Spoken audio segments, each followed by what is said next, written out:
Olá, hoje vou introduzir-te o conceito de função. De forma sucinta, pode-se descrever uma função como a correspondência entre dois conjuntos. Mas o que é um conjunto? Este é um dos conceitos de que te vou falar antes de continuar a falar sobre funções. Ora, um conjunto é uma coleção de elementos que não têm ordem. E um elemento de um conjunto pertence a esse conjunto. Isso representa-se com este símbolo. Mas se tiveres um conjunto que tem uma certa ordem, então a isso chama-se uma sequência. Por outro lado, se tiveres uma sequência que só tem dois elementos, então isso é um par ordenado. Por fim, há o produto cartesiano, que é representado por este símbolo, em que A e B são conjuntos. Dá-se o nome de produto cartesiano ao conjunto de todos os pares ordenados A e B, tal que os elementos A pertencem ao conjunto A e os elementos B pertencem ao conjunto B. Passo então a definir o que é uma função. Já te tinha dito que uma função é uma correspondência entre dois conjuntos. Ora, se tiveres um conjunto A e um conjunto B e F for a correspondência entre eles, então podes definir uma função f de A em B com uma correspondência entre os elementos de A e os elementos de B. Mas há um requisito. A cada elemento de A só pode corresponder um elemento de B. Se x for um elemento de A, então ao elemento que corresponde a esse x através de f, chama-se f de x. E, portanto, a função vai ser definida como o conjunto dos pares ordenados x, f de x, em que a cada x corresponde apenas um f de x. Vou então mostrar-te o exemplo de uma função. Imagina que trabalhas numa pastelaria que vende cafés a 50 cêntimos. E queres definir uma função que transforme o número de cafés vendidos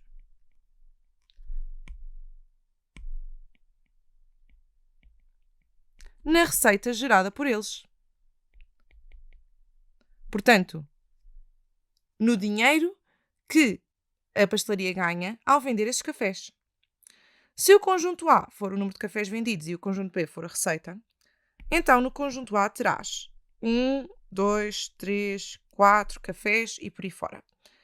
E no conjunto B terás o correspondente em euros. Portanto, a um café corresponderá 50 cêntimos, a 2, 1 euro, a 3 cafés, 1,5 euro, a 4 cafés, 2 euros e por aí fora.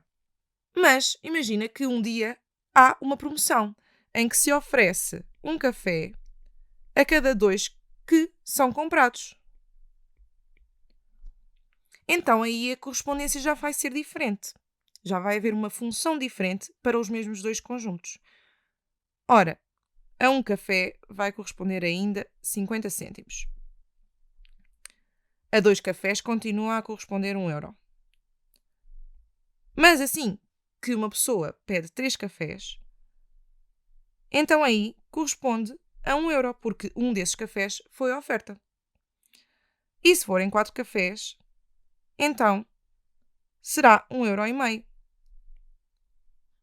E aqui tens duas funções diferentes para os mesmos conjuntos. Dada uma função f de A em B, diz-se que A é o domínio de f, que é representado por df. E B é o conjunto de chegada.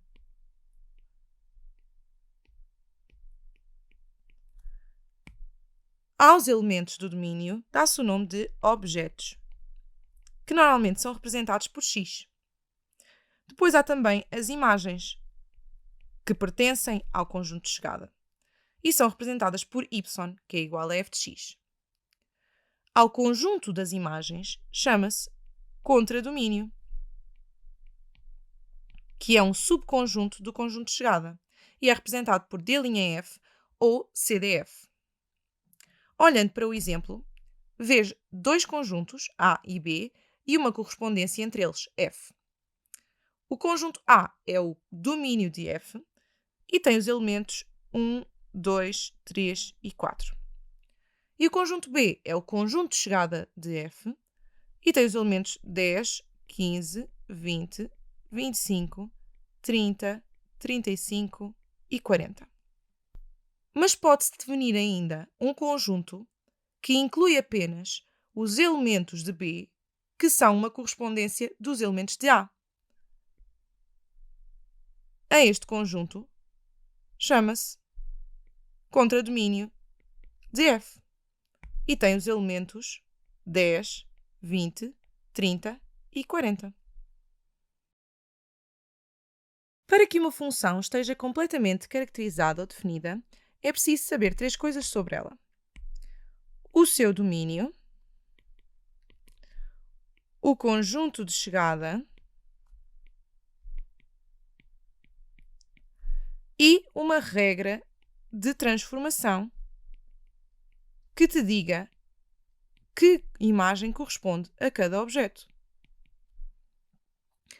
Muitas vezes esta regra pode ser definida por uma expressão analítica.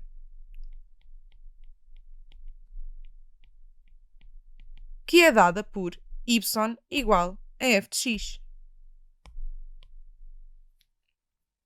Por exemplo, no exemplo anterior, ao elemento 1 correspondia o elemento 10. f de 1 igual a 10. f de 2 era igual a 20 e f de 3 era igual a 30. Assim, consegues perceber rapidamente que a cada x corresponde um y que é 10 vezes maior. Então, f de x vai ser igual a 10x. Dados dois conjuntos A e B e uma função f de A em B e também um conjunto C contido em A, é possível limitar a função f a este conjunto, portanto, restringindo o domínio da função ao conjunto C. Dá-se o nome de restrição de f a C precisamente à função de C contido em A em B e representa-se por este símbolo.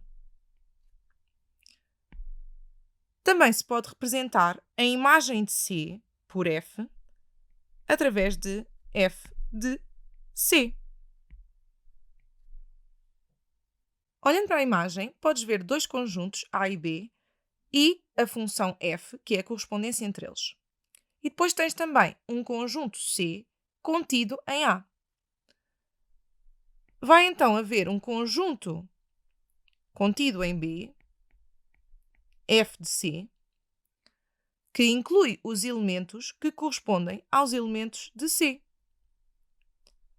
A correspondência entre eles é então a restrição de F a C. F de C será também o contradomínio desta restrição. E aqui está. Já te falei sobre as funções e sobre algumas características delas. Agora resolve os exercícios propostos e dá uma olhadela no resumo para consolidares o teu conhecimento. Até à próxima aula!